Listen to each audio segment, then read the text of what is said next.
जय हिंद दोस्तों। मैं air veteran corporal Morgan Chennai से।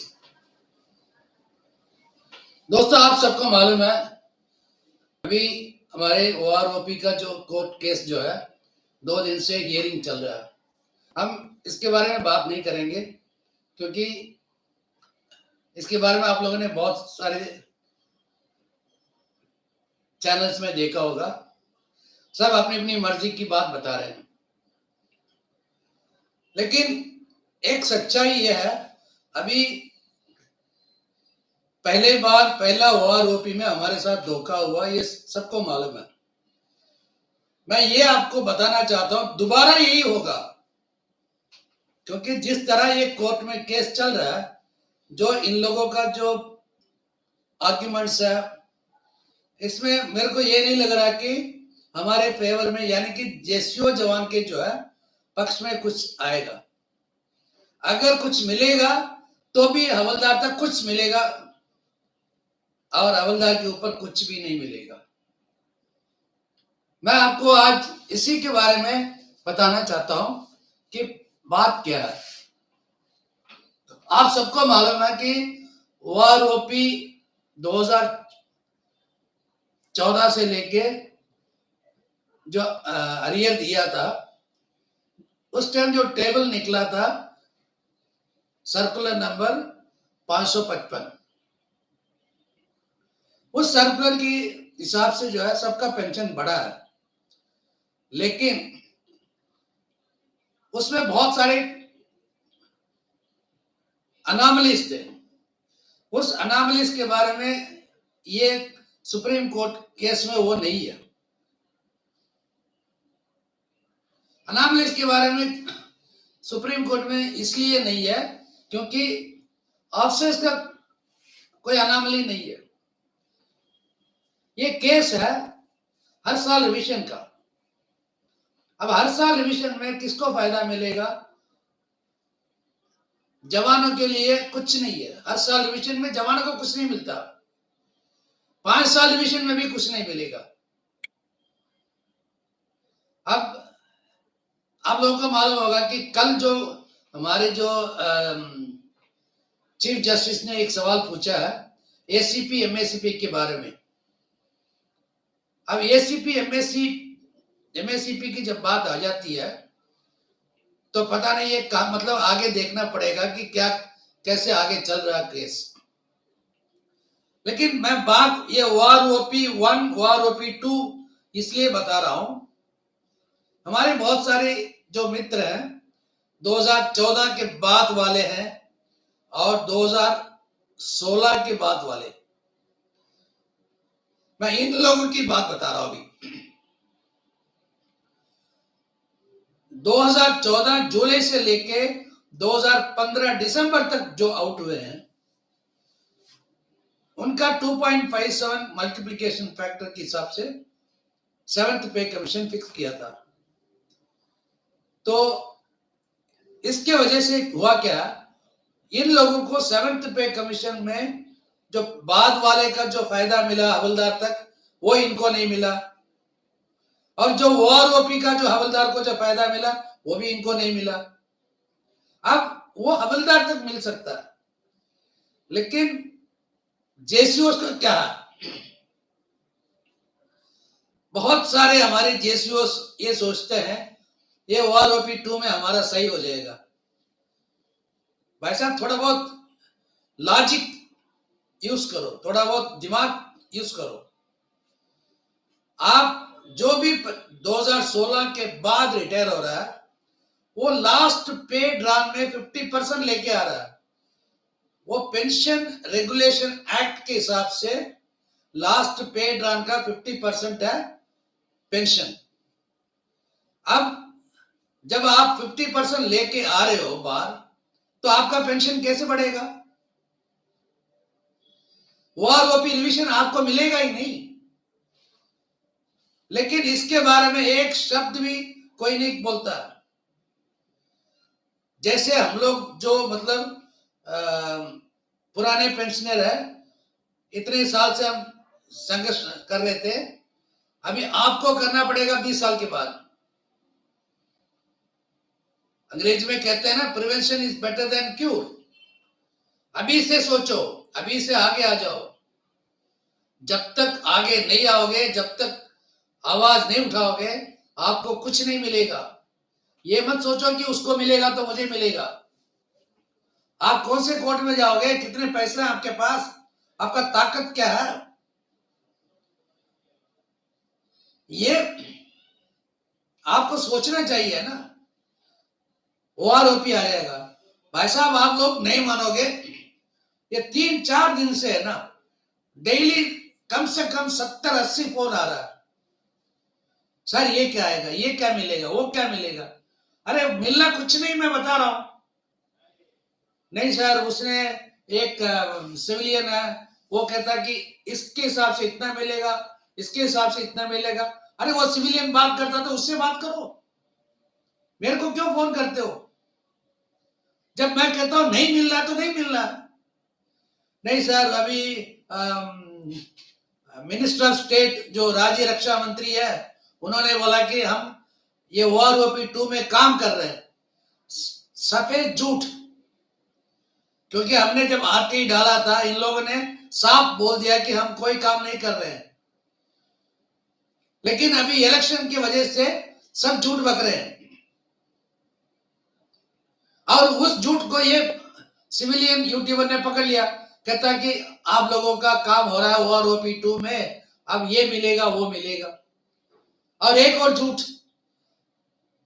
65 साल से जो है 65, 70, 75, 80, यानी कि 5% पेंशन में बढ़ोतरी, ये भी इलेक्शन जुमला है। भाई साहब, ये झूठ पकाने वाले हैं ना, आप उनसे बात करो, मेरे से बात मत करना। गवर्नमेंट कहां से देगा? जो गवर्नमेंट आपके 18 महीने का डीए खा गया या फ्रीज कर लिया, कुछ भी आप समझ लो, जो देने वाले नहीं है, साफ बोल दिया कि हम ये फ्रीज हो गया, एक साल खत्म हो गया, वो नहीं दे पा रहे हैं, तो आपको 5% के हिसाब से आपको मालूम है कितने हजार करोड़ हो जाता है।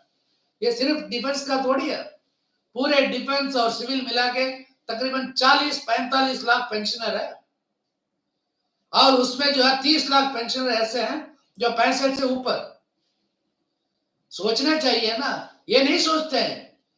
वो सिविलियन यूट्यूबर डाल दिया इतना मिलेगा 5% के हिसाब से, फिर वो डालेगा, एक कैलकुलेशन डालेगा, और बल्ले बल्ले करके सब उसके तारीफ करेंगे।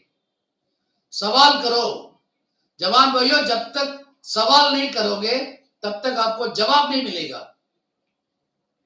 हाँ, वर्दी में सवाल नहीं कर सकते थे हम, लेकिन अभी वर्दी में नहीं है ना। कोई भी झूठ बकता है उससे पूछो। सबसे पहले आपको ये पूछना है कि अगर ये दोगे तो इसमें कितना खर्चा लगेगा और ये पैसा कहां से आएगा। मैं आप लोगों से एक रिक्वेस्ट रखता हूं आपके सामने कि जब तक आप अपने मुंह से अपनी आवाज, अपनी जो शक्ति आप नहीं निकालोगे, तब तक आपको कुछ नहीं मिलेगा। 50-60 हजार से ऊपर है 2016 से 21 तक का जो है जेसीओ, ऑनरी कमीशन ऑफिसर्स, और उन सबको कम मिल रहा है। वो मतलब एकदम ये मतलब नाइंसाफी है। ये सिविल में ऐसे नहीं हुआ। सिविल में जो 6वां पे कमीशन वाला 7वें पे कमीशन में कम क्यों कोई नहीं लिया, लेकिन यहां पे क्यों? इसका मतलब गलती कहां है? ये गलती के बारे में आप लोग कोई नहीं सोचते हैं ना, क्योंकि आप खुदगर्ज हो। जो खुदगर्ज है वो नालायक होता है, और नालायक को नहीं मिलना चाहिए कुछ भी। अरे सोचो, सबके लिए सोचो। जो अभी रिटायर हो रहा है, आगे रिटायर होने वाला है, जो अभी फौज में काम कर रहा है, उन सबके मतलब जो अभी फौज में नौकरी कर रहा है, तो उनके साथ नाइंसाफी हो रहा है, उनका पे में फर्क है। अब ये फेक यूट्यूबर डाल रहा है, गवर्नमेंट जो है सिपाही का जो है 2400 ग्रेड पे देने के लिए विचार कर रहे हैं। ये भी सफेद झूठ, ये भी सफेद झूठ।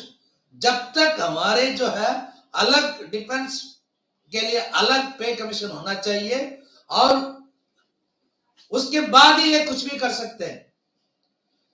और एकदम से ये सारे नहीं होता, फिर हमारे डिफेंस पेंशन कमेटी अलग होना चाहिए, और हमारे डिफेंस पे कमीशन कमेटी में जेसीओ जवान का जो है तय करने के लिए जेसीओ जवान होना चाहिए। क्योंकि हमने देख लिया ओआरओपी 1 में ऑफिसर्स ने किस तरह हमारे साथ जो है धोखा किया। मैं ये नहीं बताना चाहता कि किसने किया, क्या किया, क्योंकि मैं बहुत सारे वीडियो देखता हूं ऑफिसर्स के। लोग सोचते हैं कि हमारे मतलब जंतर मंतर से आवाज दे रहे हैं, हमारे जनरल साहब लेके देगा, हमारे ग्रुप कैप्टन लेके देगा। ये सब बकवासबाजी है। अगर आपको कुछ मिलना है वो आप ही की वजह से मिलेगा और किसी की वजह से नहीं। और घर बैठ के भजन करोगे, घर में बैठे रहोगे और ऐसे चलता रहेगा, और आगे जाके आपको जो आज मिल रहा है ना, यही मिलेगा आखिरी तक। आप मेरी बात को जो है ना लिख के रख लो आज, क्योंकि आप लोगों ने ईपीपीओ देखा होगा, और ईपीपीओ में आपका पेंशन कम दिखाएगा। जो एक नायक है वो ले रहा 18,427, और उस नायक का ईपीपीओ में क्या आएगा 15,500, तकरीबन 3,000 रुपए कम है उसमें। और आगे जाके पे कमीशन जब आएगा नोशनल पे में 15,800 के हिसाब से बढ़ाएंगे। क्या कर लोगे जवान भैया? मैं आप लोगों को जो है ज्यादा टाइम नहीं लेना चाहता हूं, क्योंकि आप लोग बच्चे नहीं है। हमेशा जो है समझदार, मतलब जब इशारा करते हुए, इशारा जब कोई भी करता है उस इशारा में आपको समझना चाहिए कि मैं क्या बता रहा हूं। एक हमारे कपिल भाई और हमारे सबका सैनिक संघर्ष कमेटी, हम लोग सोच रहे हैं बड़े मतलब एक हड़ताल होना चाहिए, और ये हड़ताल ऐसे होना चाहिए कि 2024 तक बैठना चाहिए।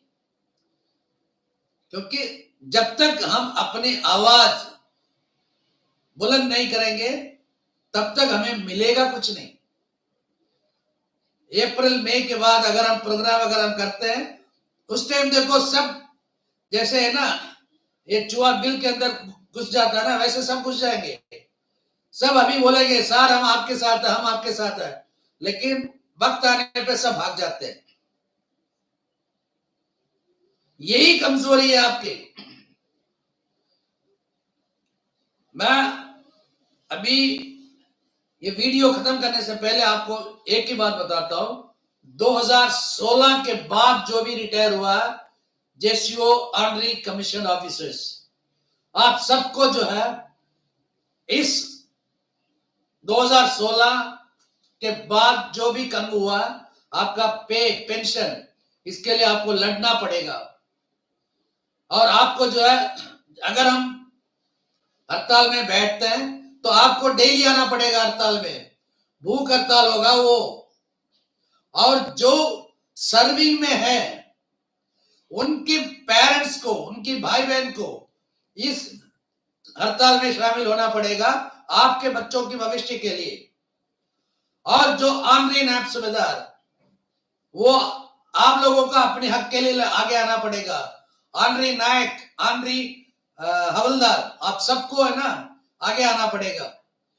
जब तक आप लोग आगे नहीं आओगे तब तक इसी तरह आपको, चलो हम वो शब्द यूज नहीं करना चाहता हूं, सी बनाता रहेंगे। आप सी बनना चाहते हो या आप अपने हक के लिए लड़ना चाहते हो, ये आपके ऊपर मैंने छोड़ दिया। और मेरा अगला वीडियो है स्पर्श के बारे में, वो बहुत बहुत इंपॉर्टेंट सा वीडियो होगा। अगर आप इस वीडियो को शेयर करेंगे तो अच्छा रहेगा, मैं ये नहीं बोलता कि आप सब्सक्राइब करो चैनल, लेकिन 4 आदमी को ये शेयर करोगे तो सबको पता चलेगा क्या हो रहा है। जय हिंद, वंदे मातरम, भारत माता की जय।